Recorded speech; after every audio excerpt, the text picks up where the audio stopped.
Hey guys, welcome to our channel. So in this video I'm going to show you how to pick a right template for Squarespace website. So simply in order to do this, just you have to move to squarespace.com/template page. After that, here you can see multiple templates available, and just in the topic section you can see all the templates available.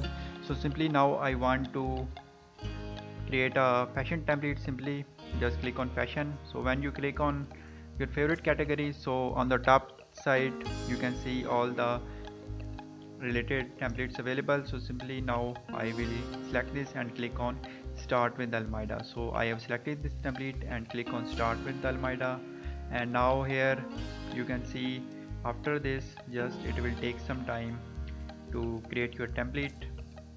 So here you can see finally we have selected the right template. Simply click on continue, and after that click on next, and now click on get started. So here you can see finally we have picked the right template for Squarespace website. So in this way you can select your relevant or favorite template in Squarespace.